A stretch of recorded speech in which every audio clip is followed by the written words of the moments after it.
Good afternoon, ladies and gentlemen. Yeah, in some ways, I think I've got the easy thing because I'm future perspectives of gin.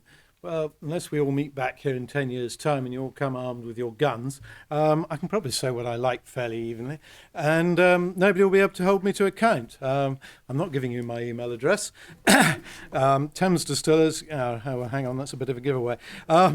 Right, well, considering this subject, I thought, well, really to look at there's positives and minuses, and I've sort of split it out between the titles which are up there on the board. There's the sort of light touch regulation versus quality control. You've got excitement and innovation versus pushing boundaries, controversy, new brands, overcrowded market, consumer interest, consumer confusion, spirit sales growth, concern over alcohol consumption levels. I always like to, and when people say, I've got some good news and bad news, what would you like? I always like to get the bad news done with first, and then hopefully there's a bit of good news which makes the day a bit more entertaining. So I'm going to do this by going down the right-hand side first, and then come back and look at the positives, and hopefully in the end you'll agree that we've achieved the point where there are slightly more positive than negatives. Quality control. As you already know, most of you would have heard earlier today, the regulation regarding gin is pretty light, which means that inevitably, and one's seen one or two examples probably today, where you see people pushing the boundaries a bit. Is it gin? Isn't it gin? This is all great fun, and it's great fun to bring out controversy and argument. Problem is, it gets two sort of sets of dead hands beginning to look at it. Bureaucrats and politicians do not like control. They always want to get in there, whether it's the European Union, Westminster, the Americans in Washington, wherever. They always like to think now they want to pigeonhole things and stick them in a box. And you've always got people saying, well, what I'd really like to do is, I think we need to get gin. We need to build up the regulations in gin. You've also got, to some degree, in some places, it's not prevalent at all at the moment in the gin trade, but you never know. Big brands, if they start seeing themselves being hurt by a bit of innovation going on, might try and use that to say, well, what we've got to do is tighten up the regulations because I think there's new brand X, which is doing X, Y, and Z in the marketplace, taking chunks of sales out of my brand and other brands. If there's one of the ways of curtailing that might be to bring in a little bit of regulation, which will make it harder for them to produce their product. Pushing boundaries and controversy. Well, they're very close to these, aren't there? There's grey areas between the two. Obviously, we have, and as I said, I think we've seen a couple of gins, certainly today, where there's a bit of controversy about them. There's controversy even about whether gin should be cask aged. Certainly a few years ago, if you'd asked 99% of the people in the trade, they'd have said, no, gin shouldn't be cask aged. It's supposed to be a nice, clean, white spirit flavoured with botanicals. Cask aging is now coming back in, after historically an awful lot of gin was cask aged.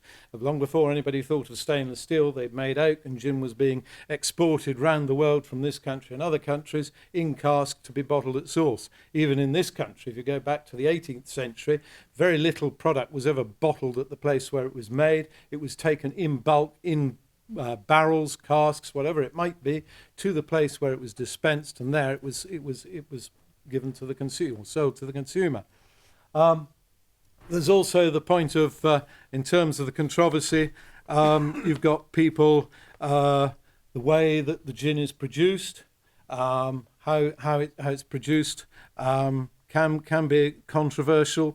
The neutral spirit that's used, really for the last, I would say, well, ever since Mr. Coffee and his patent still was accepted, the gin industry has always thought, whoopee-doopie two shoes, at last we've got neutral spirit which we can play with.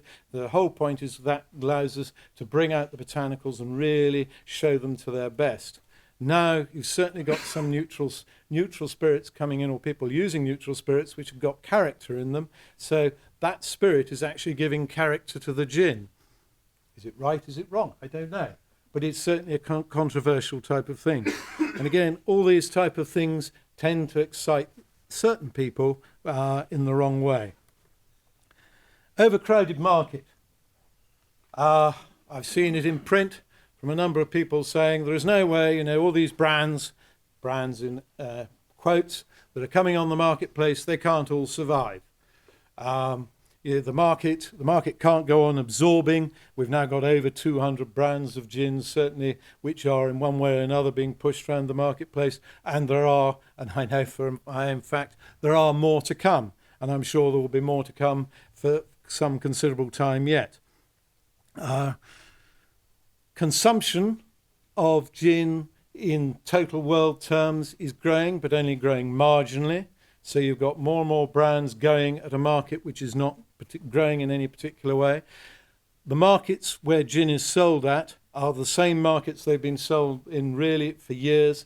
There are so far, none of the new developing markets have shown any great interest in gin. I'll come back to that, but that is the case at the moment. If you look at it, as I say, you look at the top 10 markets in the world today, you could go back 20 years ago, and they're the same top 10 markets. They may have moved slightly, one might have moved above the other, but it's the same top 10 that are driving the gin market. So you keep on producing more brands, you keep on pushing more product into it, something somewhere is going to have to give. It's a low cost of entry. And again, of course, like with a lot of positives, there's also negatives, there's also positives, so I'll be coming back to that. But low cost of entry means that people can get into the gin market relatively easily. It's not a brown spirit market. You haven't got to think, I've got to go invest in this, and I'm going to have to put stacks of product in a warehouse and leave it for 3, 5, 8 years before I've got something that's sellable. And heaven knows what's going to be happening in 8 years' time. Really, gin is very much, it's the product that we can distill today, bottle tomorrow, and sell the following day, or within very nearly those sort of terms. So there isn't a high cost of stock holding. There is an ability to get producers producing it. So you don't necessarily, if you want to get into the marketplace, you haven't got to go out and buy a still and set the whole thing up, go through approval processes. There are entries to market for people who want to come in, and they can decide how much or little they want to actually invest in the marketplace. Consumer confusion. Well, where do we start? Go out into the street today, go out in Covent Garden today, find 100 people, and I would suggest that somewhere between 95 and 99, if you ask them where was London gin made, they'd tell you it was made in London. I wish it was. So does Desmond down there. But, there are one or two other people who have an interest that they don't want that to happen. And it's never going to happen. But, we start with that very point, the main sort of category of the place. There is a huge amount of consumer confusion. There's confusion as to how it's made. And most people, if you actually ask them how gin's made, they don't have the first clue. Forgetting everybody in here, because otherwise you wouldn't be here today. You are all deeply interested in how gin's made. But we are a very, very small percentage of the population. We're a very small percentage of the consuming population.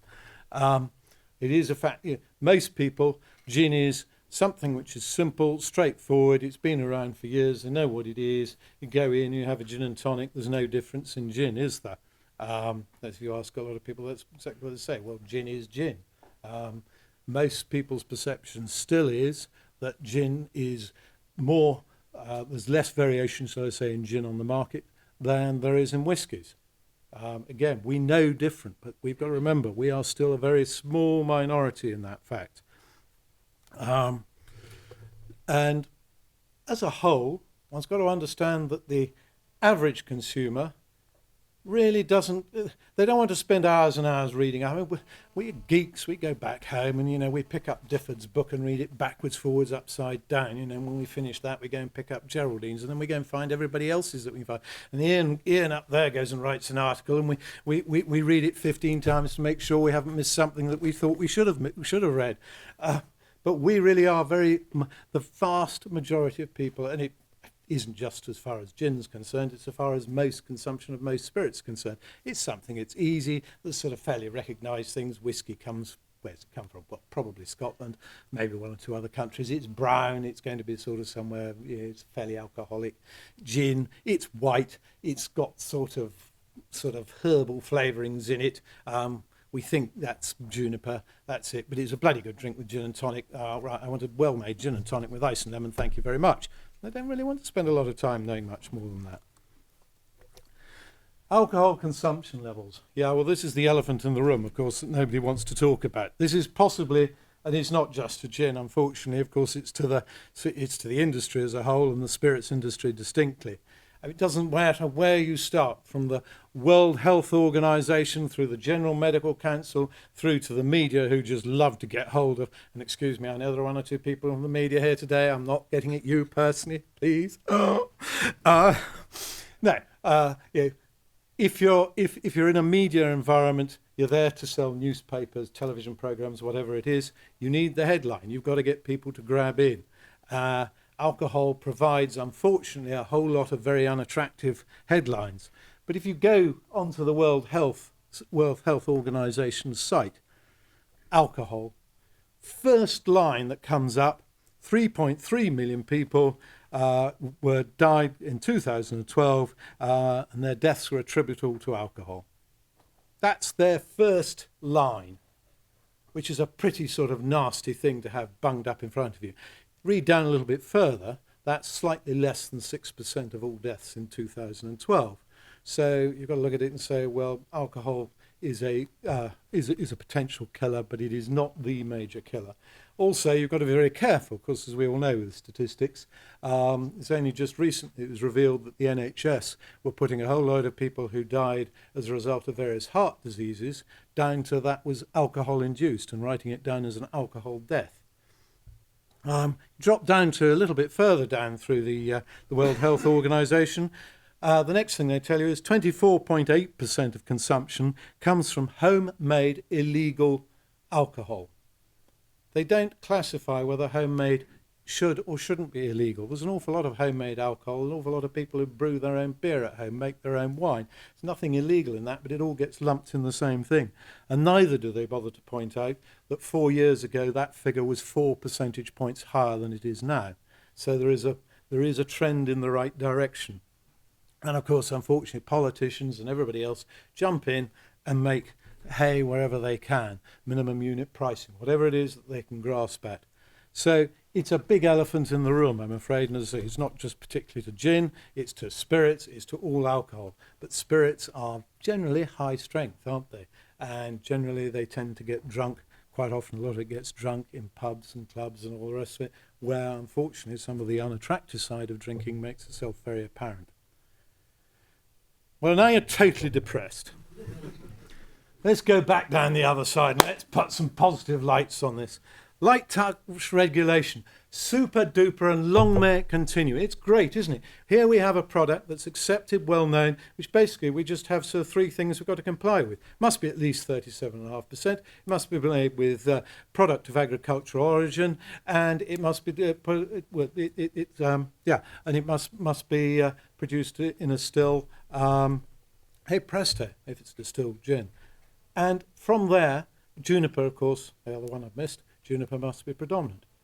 And that's exactly how the EU regulation is written. Juniper, the flavour of juniper must be predominant. There is no scientific rule. From there, that gives people all sorts of room to go and play around in the botanical cupboard and do all sorts of things. Which bleeds us straight into the excitement and innovation. You've seen today a whole host of ways different botanicals in a gin produce a different drink. Whether it's ophir, it doesn't matter what it is. There is ways of producing lots of different drinks. The number of botanicals is almost infinitesimal, as long as they're from agricultural origin. Hey presto. Gin distillation methods. There's various ways of distilling your gin. You can obviously the standard, the sort of historic method, put it all in a kettle. Way we do it, put it all in a kettle, collect the vapours through a cooling tower, hey presto. There is the next obvious one, the Carter head, Bombay obviously being the sort of the big push for that, but bits of Hendrix are also put through that type of still. You've got things like vacuum distillation coming through, cold distillation coming through. Then you've got the thing of, well, do you put all the botanicals in the still together, or do you do it in parts and parts of distillation? There is just so much you can do, and it means that you can produce different products in different ways. And there is no, this is right, this is wrong. Maybe a gin that you don't like, but somebody else does like, doesn't matter. You can do it, and you put it in the marketplace and see whether it flourishes. Cask finishing, we've already mentioned that. Yeah, but there's another thing you can do different. You can add, and of course Hendrick's was the great one which pushed that door wide open. You can produce your distilled gin and then go and add a couple of agricultural flavours afterwards. And hey presto, you produce something which is very distinct, very unique, and an extremely well-made product. New brands. Well, I've already mentioned low entry cost. Might be a slight negative, but in many ways it's a great positive. It doesn't require, you don't have to be Diageo to get into the gin market. You can be quite small, you can try and do it, you can do it, just do it initially in your very local little area if you like. You don't have to, you need obviously a certain amount of money, you've got to think, and if you don't, if you just come flying in and say, can we make, as I say to people, come to us and say, I'd like to make a gin. I said, look, at the end of the day, we will be able to make you a gin. Unless you come up with the most crazy bottle, we will probably be able to bottle it for you. But the difficult bit, it comes when it leaves our warehouse, because you've then got to go out and sell it. And that's the difficult thing. That's where the real challenge begins. But there are lots of people out there, and there's no reason why it can't be done. There are a whole host of small, new, aspiring little brands, whether it be Portobello Road or various other ones, which are showing it can be done. And they are, you do not have to be, as I say, backed by huge banks. You don't have to go and get money off the stock exchange or things like that. And it's the other thing I think about the new brand thing is people say, well, they won't all survive. Some of them will never become big international brands. Some of them have no intention of becoming big international brands. Where I do see there is a tremendous future is the big international brands are great. You walk into a bar, you're feeling tired, you've had a lazy flight, you've flown in from wherever it is to wherever it is. The one thing you want a bloody good gin and tonic to get yourself back on the feet. You walk into the bar, you look along the back of the bar, and there are 2 or 3 of the big well-known gin brand names. Wonderful. I'll have a tanker and tonic. You know what you're going to get. You know you'll get a bloody good product. But converse of that is also to, if you want to do something different, if you want to have a change, then it's nice to find brands which aren't all massively international. The international world that we are growing up in, where every high street's beginning to look the same, whether in Shanghai, New York or London, they're all the same brand names as you walk down. It's lovely to go and find something which you say, oh, I can't get that, so wonderful, I'll try that one. And I think, and again, if you're looking at the sort of basis of you want to give somebody a present, you go and give somebody a bottle of a well-known brand of gin. The sad fact of it is that person, as they walk down their shelf in, say, Esco, Asda or whatever it might be, can see exactly how much you thought they were worth. You go and give them a bottle of Jensen's gin, they've got to work bloody hard to find it. At least they're not going to do. They're not going to see. It's not going to. And that's the big advantage. You've got something. And of course, the internet is a way for small brands to actually get sales and distribution, which wasn't there. Well, certainly 15 years ago, probably almost 10 years ago. It's a way into the marketplace that didn't exist. It used to be that terrible fight when people used to come and see us sort of 15 years or 20 years ago. You said, well, again, okay, we can produce it, but how are you going to distribute it? Oh, we thought you might be able to help us. Well, we can point you in the direction of 1 or 2 people, but all the decent agencies had by then got good brands or bought their own brands or whatever else. Diageo bought all their agents around the world. Pernod were busy building their empire, quite rightly, because that's what they should do as world brands. Made it very difficult for a small brand owner to get into the marketplace. It has. The internet has eased that up immensely, and of course is another way of getting communication across to people that wasn't there. In the old days, you used to have to sit down and think, well, how much am I going to waste on spending on newspaper space or whatever else it is, which nobody might see. Now you've got a direct ability to communicate with your consumers. The on-trade also, the HoReCa, they saw what was happening with gin and they loved it. Vodka, and again, we talk a multiplicity of brands. I mean, the gin world hasn't even started when you compare it to vodka. It doesn't matter where you go. There are umpty dozen more different vodkas available. There's nothing wrong with vodka as a product, but the basic fact is if you're going to make a clear, clean, flavourless liquid, pretty difficult to get product differentiation of any notable sort there. Yes, okay, if you want to sit down and be with tasting glasses and spend lots of time at it, you can pick differences, but you've really got to work at it. In a social environment, no. To be honest, most vodkas are going to be very much like the other in what they deliver. Bloody good product. Gin, that doesn't exist, of course. You have got the ability to build in a difference. Any gin you like to say, I mean, you can put out 8 gins and people can say, yeah, I can see the difference in them straight away. And the on-trade have grasped that. They now have a good on-trade outlet, apart from having obviously a reasonable range of gins, will almost certainly then have a range of gin drinks, and they'll have certain specific brands which may be going, whether it's to the specific tonics or to the specific cocktails or whatever it is, but they can build it round it. And indeed, the barman can actually build his own drinks and give his barman, his outlets, their own particular key signature. Oh, so-and-so makes go. Have you tried, what he's been making? And you can actually watch it. You go and sit in these bars, you can actually watch it when people come in. They're excited by it. It's interesting. It's lively, and that's what it wants. After all, it's expensive to go out, relatively, to go out and drink rather than stay at home and drink. So the thing's got to be an event, and gin is actually helping that. Consumer interest. Yeah, well, okay. But earlier I was saying, well, most people don't care. They don't, but on the other hand, we have to actually say Simon Difford's book sold out within days of his first edition, and there are more books coming out. People are writing these books. They are obviously being sold. People are buying them, and they're not just being bought by all the people in this room because there aren't enough of us. I'm sure we have all bought them, but that's another matter entirely.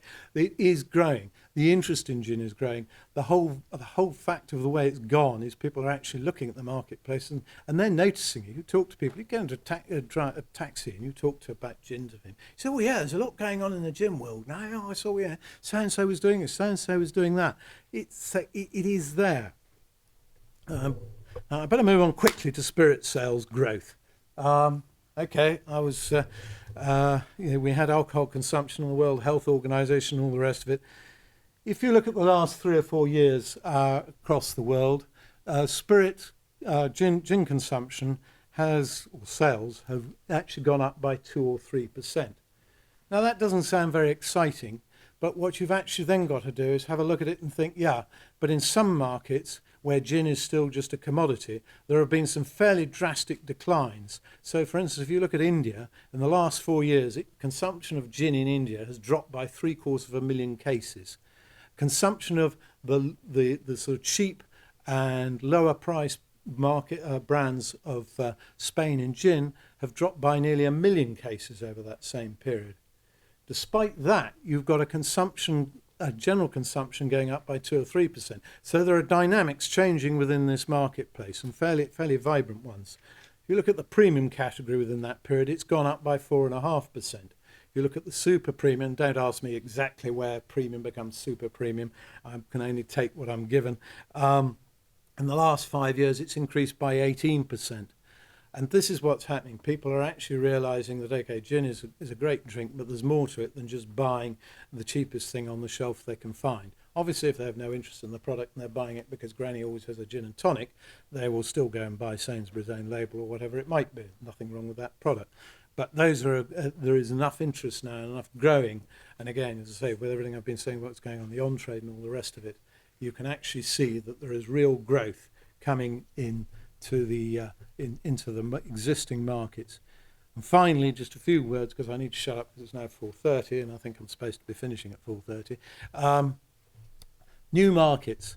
I personally believe that I think some of these new markets, places like China, the Far East, and even India, are eventually going to pick up on gin. You look at the Chinese market, it's the biggest spirit market in the world. It doesn't drink an awful lot of the spirits, certainly it drinks very little gin. It drinks a little bit of whiskey these days, thanks to a huge effort by the Western companies, a certain amount of vodka. But if you actually look at it, what's their main spirit drink? A product called Baijiu. Who are the lucky people here who've tasted Baijiu? Yeah, well, you probably won't do it again because you realise the mistake you've made. No, but in a serious way, I mean, the thing is, they're used to a white flavoured spirit. And what is gin? It's a white flavoured spirit. At the moment, the these markets tend to be buying into big international brands, whatever they are. And the money is basically going behind from the big spirits companies, is not going behind gin currently into those markets. But I think the Chinese and other of the Eastern Asian markets will and have an almost guaranteed flavour for gin. And over a period of time, they will grow and they will start. And after all, one doesn't need a very large part of the Chinese market to have a rather large market from us, 1.3 billion people. You need a few of those to actually show an interest in gin. So overall, finishing 1 minute late, I think the future for gin is pretty bullish, pretty prospective. There are some things there we've got to be aware of. There are going to be some years, I've no doubt, when we find the trend sort of goes down a little bit.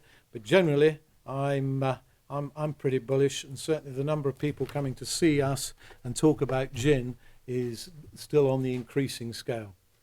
Thank you very much.